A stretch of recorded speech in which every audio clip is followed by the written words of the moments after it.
Olá, alunos e alunas, e quem mais estiver assistindo essa aula, estamos aqui para falar das revoluções de 1830, principalmente focando na França, porque a grande revolução vai acontecer na França, e da França, ondas revolucionárias irão para outros lugares, e ela é a continuação da aula anterior, que foi sobre as revoluções de 1820, na Europa. Então, nós tivemos 3 ondas revolucionárias, 1820, 1830 e a maior delas em 1848. Se você vai prestar vestibular ou algum concurso, eu já aviso que dificilmente vão cobrar a Revolução de 20 ou as revoluções de 30, por elas mesmas.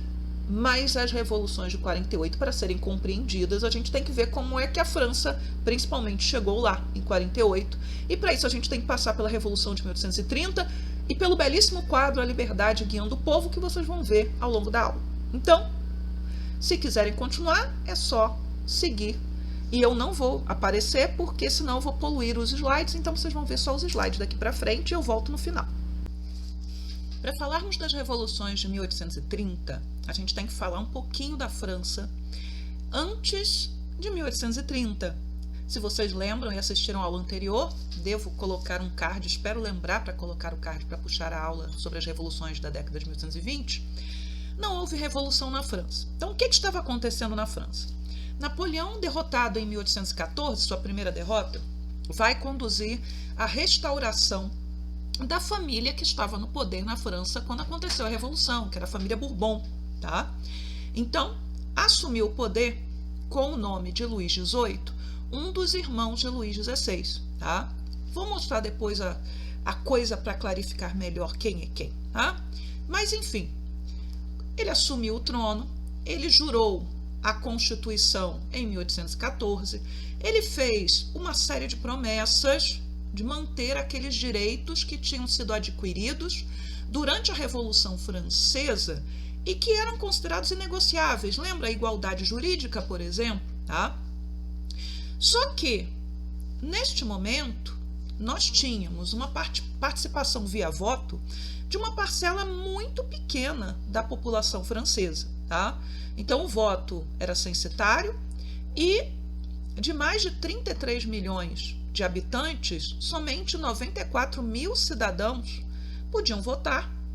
E lembra que nós já conversamos lá atrás, que havia aquela história dos cidadãos que votavam em quem ia votar? Então, 94 mil cidadãos votavam em quem podia ser votado, que eram somente 14 mil cidadãos.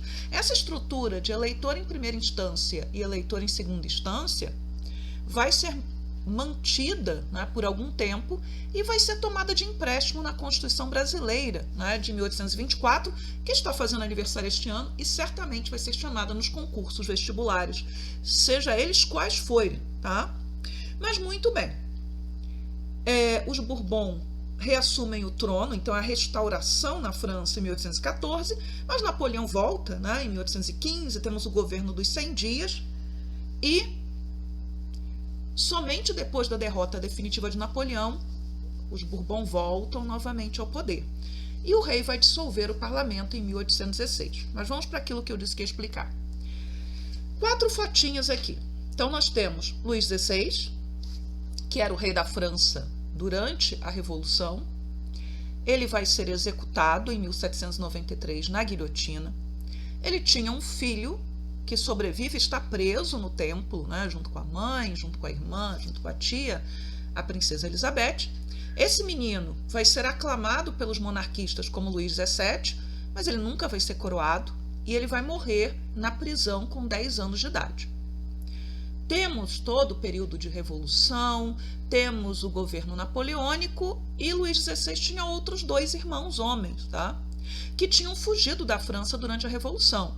O irmão caçula, logo que explode a Revolução, em 1789, porque ele era muito odiado pelo povo, e o outro irmão quando saiu aquilo que a gente conversou, que era a Constituição Civil do Clero, em que todos os membros da Igreja Católica, todos os sacerdotes, deveriam jurar a Constituição. Seriam considerados como, a grosso modo, funcionários do Estado francês. Então, parte da nobreza francesa que ainda estava pela França vai embora. Então, é este irmão que sai quando é passada a Constituição Civil do Clero, que vai se tornar Luís XVIII. Ele não teve filhos, então ele não teve filho nenhum. E aí, quando ele morre, o trono vai passar para o outro irmão do Luís XVI, com o nome de Carlos X. Tá? E Carlos X vai ser o rei que vai ser derrubado na Revolução de 1830. Falaremos dele daqui a pouco. Agora, não daqui a pouco, né? Ele já está participando ativamente da política, porque ele tinha muita influência durante o governo de Luís XVIII. E ele era aquilo que a gente chama de ultra-reacionário. Então, ele efetivamente tinha um compromisso de tentar restaurar as coisas como elas supostamente eram antes da Revolução Francesa. Ele era um empolgado em relação a essas questões. Mas muito bem, tá? O rei dissolve o parlamento e é muito influenciado, tá, pelo seu irmão, né, o futuro Carlos X. Acabei de falar isso, está nesse slide também. E aí, neste momento, nós temos já algumas facções políticas muito ativas na França. Nós temos aqueles que são chamados de ultra-realistas, que são exatamente os reacionários, né, os que querem o retorno a tudo que era antes da Revolução. Nós temos os chamados constitucionalistas, que defendiam que a monarquia deveria seguir aquele modelo que era o modelo britânico, o modelo constitucional. Esta facção ela era principalmente formada por membros da alta burguesia. Eles não se importavam com a monarquia, desde que fosse uma monarquia inglesa. Nós tínhamos os liberais, e a gente está chamando de liberais aqueles que têm uma influência, né, da época jacobina da Revolução Francesa. Em sua maioria são republicanos, tá? E em 1816, quando você tem a dissolução do parlamento, esses liberais passam a ser duramente perseguidos, porque eles são vistos como elementos que podem desestabilizar o governo. Lembrem aí, estamos depois da queda de Napoleão, o Congresso de Viena é restaurador e a Santa Aliança quer agir para eliminar o pensamento liberal da esfera pública ou de qualquer esfera, tá? Quando Napoleão morre em 1821, vai surgir um outro grupo político na França, que são os bonapartistas. Eles desejam que, sim, seja uma monarquia, mas uma monarquia na qual governe algum descendente ou parente de Napoleão Bonaparte. Então, eles querem uma monarquia muito específica, né? A França, durante o governo do Luís XVIII, ela vai entrar para a Santa Aliança. E são tropas francesas que vão interferir na Espanha durante a Revolução de 1820. Não são tropas austríacas, prussianas, russas, são tropas francesas. E foi a Revolução na Espanha de 1820 que abriu as portas para toda a onda revolucionária daquela década. Muito bem. Com a morte, né, do Luís XVIII, Carlos X assume o trono. E um dos sonhos, né, deste novo rei era reviver Versalhes, reviver a glória do seu antepassado Luís XIV. Tá? Então ele vai se cercar de admiradores do antigo regime, então aduladores, claro, né, que vão incentivar o rei, né, naquele seu objetivo de restaurar a velha monarquia. Ele vai, para sustentar essa nova corte, elevar os impostos, o que vai gerar uma grande insatisfação, não somente nas camadas populares, tá? Ele aumenta a repressão aos grupos que lhe faziam oposição, principalmente os liberais, os bonapartistas, e ele vai também iniciar, né, uma campanha militar no norte da África com o intuito de conquistar Argel, que era a capital da Argélia, e tentar, de uma certa maneira, criar uma onda, né, patriótica que pudesse aumentar o seu prestígio e dar sustentação ao seu governo. Tá? Então, uma campanha contra os muçulmanos no norte da África. Então, a ideia de cruzada está presente aí. Só que o que vai acontecer é que, mesmo com um número tão restrito de eleitores, ele vai perder as eleições em 1830. Perdendo as eleições, ele não vai aceitar o resultado. Ele acreditava, né, que era rei por direito divino e que a sua vontade deveria prevalecer. Então, ele dissolve a Assembleia em 25 de julho de 1830, vai baixar nova legislação eleitoral restringindo ainda mais o número de pessoas que poderiam votar e vai impor uma censura muito mais pesada do que a que já existia à imprensa. Esperando o quê? Conter os insatisfeitos. Só que o efeito vai ser contrário, né? Nós vamos ter a explosão da Revolução, que é a Revolução chamada de Revolução de Julho, né? Daí a fundação de uma nova era monárquica, que é a monarquia juliana, a monarquia de Julho. Então, a Revolução de 1830, ela vai durar pouquíssimos dias na França, vai de 27 até 29 de julho. O povo vai tomar o Palácio das Tulherias. O rei, sabendo-se impopular e vendo que não conseguiria manter-se no poder, ele renuncia em nome do filho, mas essa renúncia não vai dar em nada porque esse filho só vai ser rei por alguns minutos, né, por assim dizer, tá? E nós temos um novo governo. A monarquia vai ser mantida, porém é uma monarquia revestida aí de todo aquele ideário da burguesia, tá? É uma monarquia burguesa, por assim dizer. Já falamos disso, porque temos aqui o grandioso quadro que é a liberdade guiando o povo. Este quadro, né, em todo o livro de história ele estará, né, do segundo ano. Eu estou montando uma aula pensando no segundo ano. É um quadro que vai resgatar aquelas ideias e valores da Revolução Francesa. E muita gente acredita que este quadro é da primeira Revolução Francesa. Eu digo que esse quadro é da segunda Revolução Francesa. Então nós temos à frente a liberdade guiando o povo. A liberdade é a república, é a Marianne, que é a personificação dessa república. É uma mulher em roupas que seriam de inspiração greco-romana, usando o barrete frígio na cabeça, o barrete vermelho, e levando a bandeira tricolor. Esta não é a bandeira da monarquia que está caindo, esta é a bandeira da Revolução Francesa. Esta é a bandeira que vai ser restaurada com a monarquia de Julho, como bandeira da França. Lá no fundo, a gente pode ver a Bastilha, a Notre-Dame, pode parecer escuro, né, mas está lá. Nós temos gente de vários grupos sociais lutando ali ao lado da liberdade. Temos uma criança portando armas, temos um homem, né, com roupas burguesas, que há quem diga que é o próprio pintor que se colocou ali no quadro, bem em evidência. Temos pessoas com roupas, né, que são das camadas populares, e muita gente morta, né? A ideia é que a revolução ela não é algo pacífico, né? É um velho mundo que tem que morrer para que um novo mundo possa nascer, tá? Então o que a gente tem nesse quadro? Este quadro ele vai usar os símbolos da Revolução Francesa.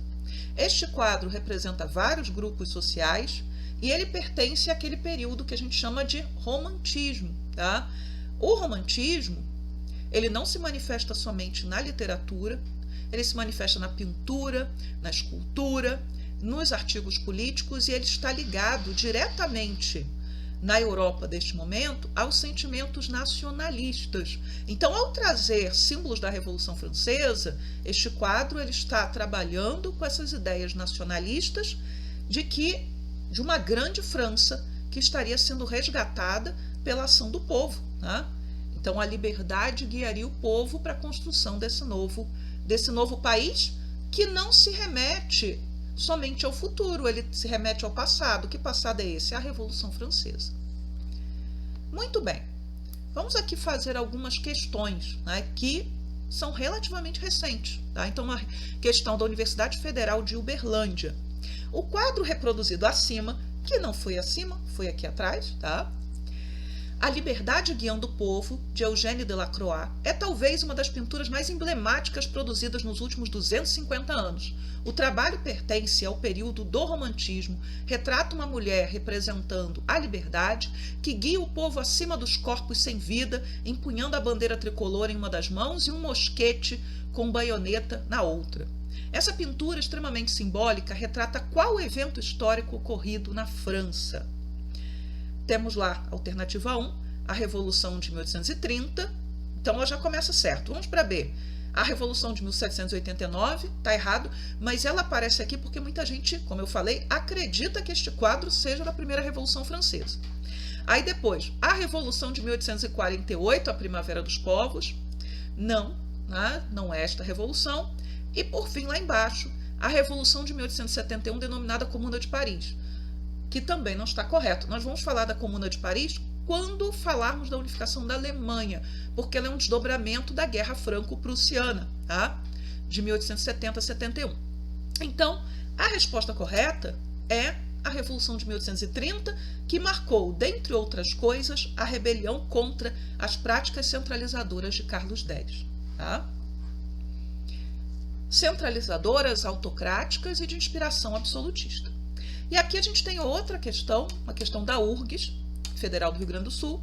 Em 1830, o rei Carlos X, líder dos ultra-realistas na França, então veja que ele está usando aquela terminologia que a gente utilizou lá atrás, desfechou um golpe com a intenção de restaurar o absolutismo, o que resultou nas Jornadas Gloriosas de Julho em Paris, que tiveram como consequência a proclamação da República, em que se destacou Luiz Bonaparte, que organizou o Partido da Ordem.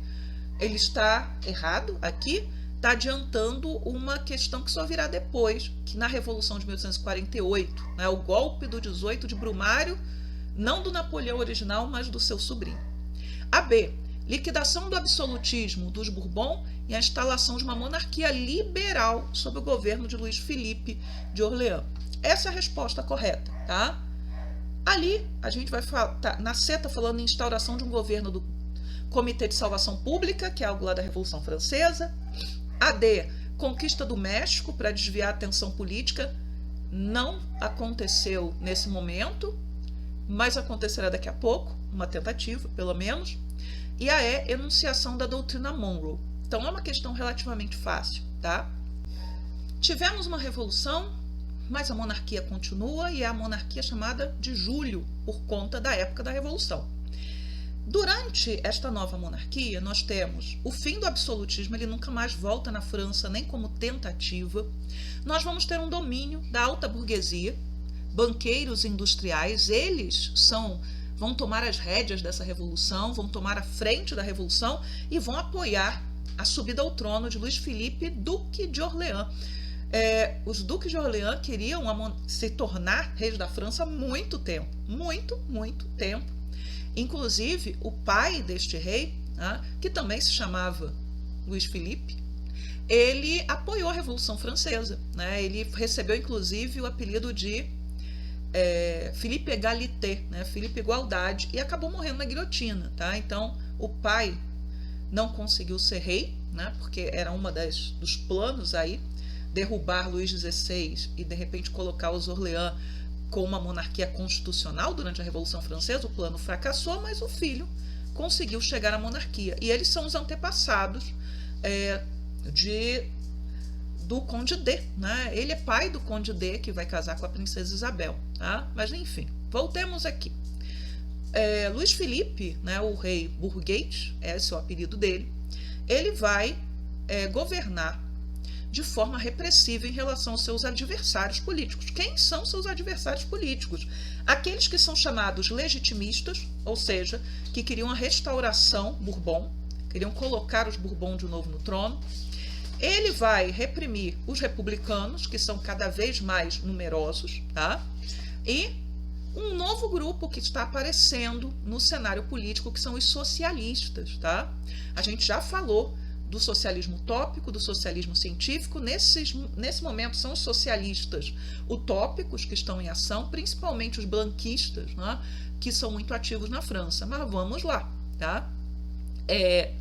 O que acontece durante o governo do Luís Felipe? Ele vai adotar uma política liberal para a economia, vai aumentar o número de eleitores, o que dá certa satisfação a grupos que apoiaram a queda dos Bourbon. Vai ser um momento em que a França e a Inglaterra vão agir juntas, né? Vão ser parceiras politicamente, militarmente. Vamos falar disso daqui a pouco. Vamos falar, por exemplo, da criação da Bélgica. Ele vai investir ou continuar investindo na expansão colonial, então já estamos no período que a gente chama de imperialismo.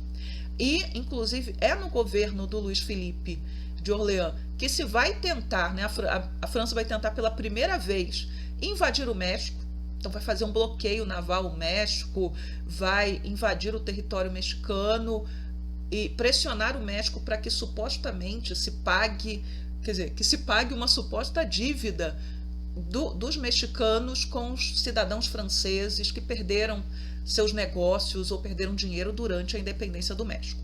Então, assim, é um governo liberal, é uma monarquia constitucional, ainda que o rei tenha mais poderes do que o rei da Inglaterra, e é uma monarquia fortemente apoiada por setores da alta burguesia, que desde a época da Revolução Francesa eles não estavam muito se importando se era república ou monarquia.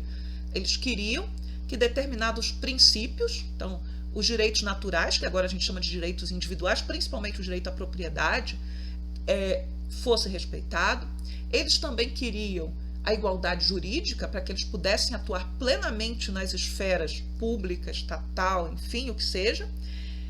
E eles queriam também, né, um Estado que favorecesse os seus negócios. Então, se isso está acontecendo, não tem problema de ser monarquia ou república. Do governo do Luiz Felipe, né, que vai de 1830 até 1848, ele vai ser marcado por diversas insurreições. Tá? E é uma dessas insurreições que os franceses chamam de revolução. Então, quase toda semana a gente vai ter uma revolução acontecendo nesse período. Vai ser retratado em um filme, em um livro, que é o livro do Victor Hugo, um livro muito famoso, tá? Que é Os Miseráveis.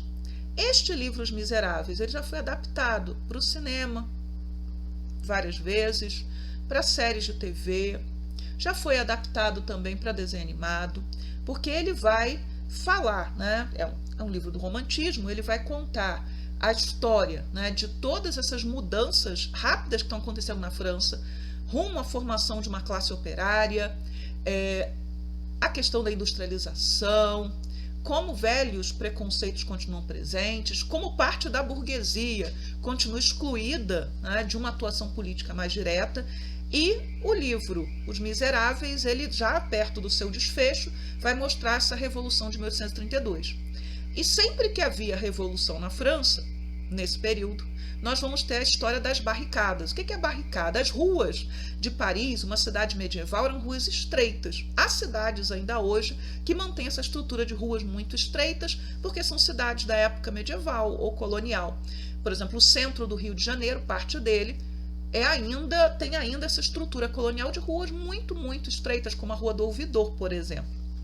Mas, enfim, então, quando você tinha manifestação de rua, o povo fechava a rua, fazia uma barricada, impedindo ou dificultando a ação das tropas. É até importante falar que, a partir da década de 1850, principalmente, nós vamos ter grandes mudanças arquitetônicas nas principais capitais da Europa, e isso depois vai ser reproduzido na América. Essas mudanças arquitetônicas, elas têm como objetivo, claro, modernizar essas cidades, torná-las, né, menos insalubres, mas também vão criar situações que dificultam esse tipo de coisa, a formação da barricada, né, a obstrução das ruas. Então, por exemplo, fechar uma rua estreita é muito fácil. Tente fechar, e eu estou gravando em Brasília, né, tente fechar o eixo monumental, com suas 6 faixas de cada lado. Não vai ser muito fácil fazer isso, aliás, vai ser impossível. Quando você fechar 2 faixas, a polícia já chegou, o exército já chegou. Então, assim, essas transformações arquitetônicas, criando cidades com largas avenidas, não vai ser feita à toa, tá? Mas, muito bem, a Revolução de 1830 na França vai repercutir na Europa inteira, é claro, tá? É como são as ondas revolucionárias. Onde a gente vai ter revolução? Vamos ter revolução no Reino Unido dos Países Baixos. Já vamos falar disso, né? Vai ser a formação da Bélgica. Nós vamos ter levante na Itália também. Então, várias regiões da Itália vão ter levantes em 1831, tá? E quem vai reprimir são as tropas austríacas. É ainda a Santa Aliança? Não necessariamente, tá? Territórios dentro da Itália pertencem à Áustria. E vários desses levantes são em territórios austríacos. Nesse momento, em 1831, nessa nova onda revolucionária, vai aparecer uma personagem chamada Giuseppe Mazzini. Ele é muito importante para a unificação italiana. Voltaremos a falar dele. Ele é um ex-carbonário. Então, os carbonários, aquela sociedade secreta que foi criada na década de 1820. E ele vai formar outra sociedade secreta, que é a chamada Jovem Itália. Tá? E, a partir de 1834, ele vai fundar um outro movimento, que é chamada Federação Democrática da Jovem Europa, tá? Que vai atuar na unificação italiana. Então, assim, a unificação italiana só vai vir mais tarde. Vamos ter que esperar as revoluções de 48, tá? Para que a gente possa entender como o processo de unificação italiana vai deslanchar. Mas os grupos que querem a unificação da Itália, eles já estão se organizando desde pelo menos a década de 1920. Mas vamos lá. E tivemos também movimentos em outras regiões, como na Polônia, que nesse momento, boa parte do território polonês estava sob o domínio russo. Tá? E os russos eles vão reprimir, tá, esses movimentos. Tá? E também teremos alguns movimentos nacionalistas dentro da Confederação Germânica, tá? Que é a antiga Confederação do Reno, que tinha sido criada por Napoleão. Então, assim, há movimentos em vários lugares, mas a maioria deles não vai conseguir sucesso. Sucesso sendo compreendido aí com a derrubada de um regime, como aconteceu na França, ou no caso da Bélgica, com a formação de um país. Olhem aí esse mapinha. Esse mapa, ele mostra, né, o que seria o Reino Unido dos Países Baixos. Tá? Esses territórios, né, que a gente chama de Holanda e Bélgica e Luxemburgo ali, sempre estiveram, de uma certa maneira, em disputa por governos que não necessariamente estavam nesta região. Então, a região da Bélgica, que a gente já chamou de Flandres em outro momento, vai ser sempre disputada por franceses, por espanhóis, pelo Sacro Império, pelos austríacos, enfim. Tá? Os holandeses vão ter que suar muito para conseguir a sua independência em relação ao Sacro Império e à Espanha. Tá? E os belgas eles tinham tentado, durante a Revolução Francesa, logo no início da Revolução Francesa, a sua independência. Então, isso lá em 1789, 1790, eles tentaram a independência. Não conseguiram, tá? Tropas austríacas contiveram aí esse processo de independência. Esta região toda vai cair sob o domínio francês durante o governo de Napoleão. E quando vem o Congresso de Viena, os belgas eles vão enviar representantes e peticionar o reconhecimento da sua independência. Mas o que vai acontecer é que o Congresso de Viena vai criar este reino, que é um reino que junta Holanda, Bélgica e Luxemburgo. Essa região, principalmente da Bélgica, vai ser uma região que já está na sua Revolução Industrial. E o novo rei, né, o rei desse território inteiro, que vai ser Guilherme I da Holanda, ele promove uma política liberal na economia, com forte investimento na industrialização. Então a região ela vai se modernizar aceleradamente, tá? Ainda mais. Lembrem aí que a Flandres já era famosa pelos seus tecidos desde a Idade Média, tá?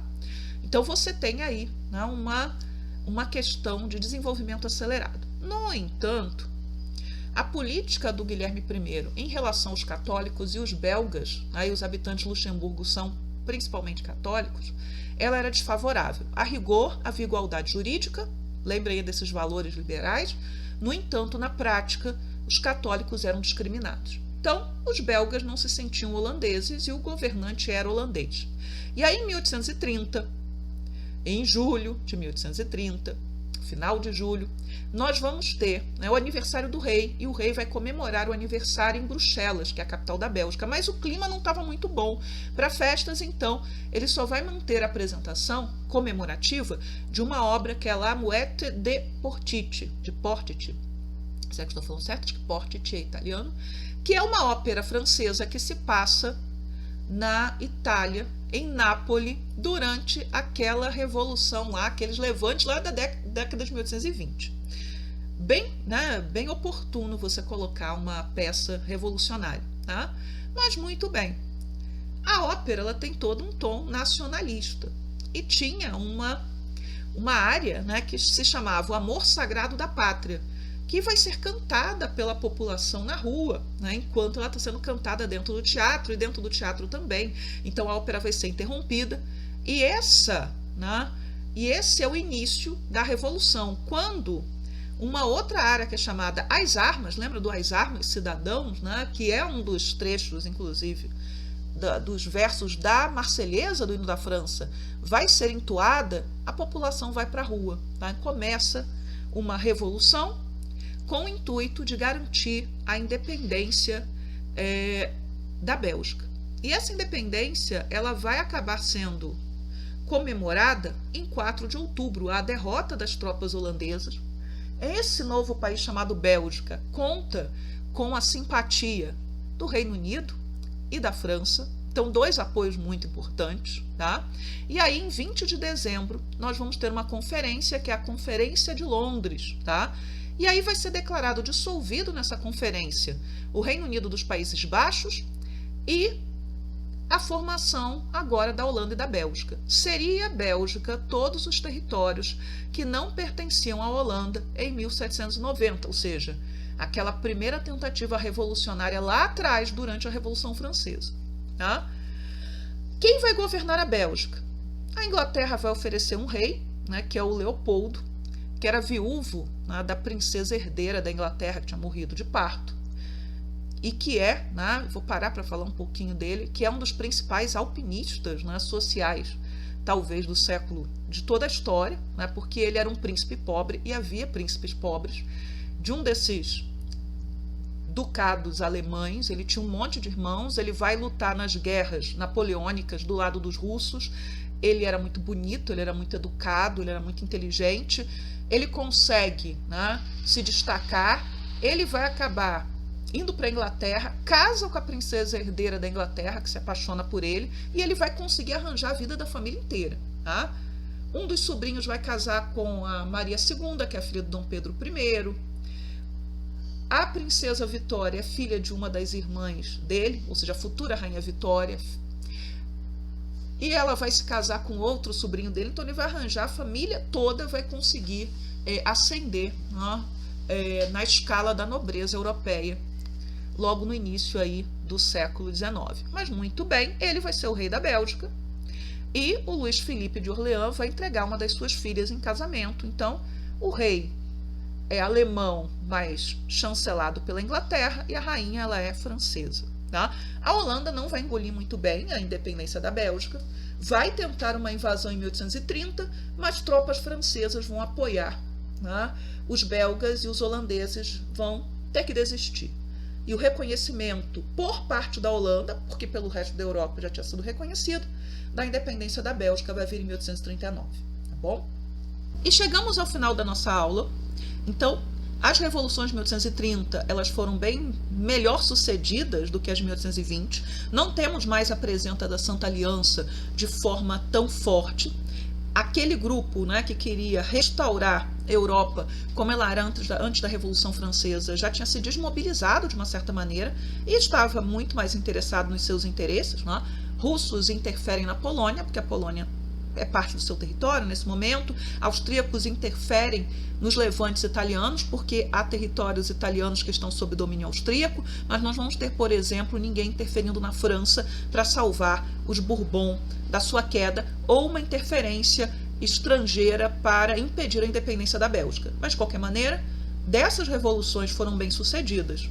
A Revolução que criou a monarquia de Júlio na França e a Revolução que vai possibilitar aos belgas, finalmente, talvez depois de séculos, né, ter um país para chamar de seu, não estarem mais nem divididos entre França e Áustria, entre Espanha e Holanda, enfim, entre Áustria e Holanda, e agora eles têm o seu país. E esse país vai receber um forte apoio de França e do Reino Unido para que ele possa ganhar, né, o seu reconhecimento internacional nesse momento. Lembrem, né, que uma nação só é um Estado-nação quando tem reconhecimento internacional. E ter o reconhecimento internacional de duas potências, que foi o caso da Bélgica, com o Reino Unido e a França, lhe deu toda a segurança de que quem mexesse com os belgas certamente estaria mexendo com Reino Unido e França, como foi o caso da tentativa de recuperação do território feita pelos holandeses. Mas, enfim, é isso e até a próxima aula. Tchau, tchau para vocês.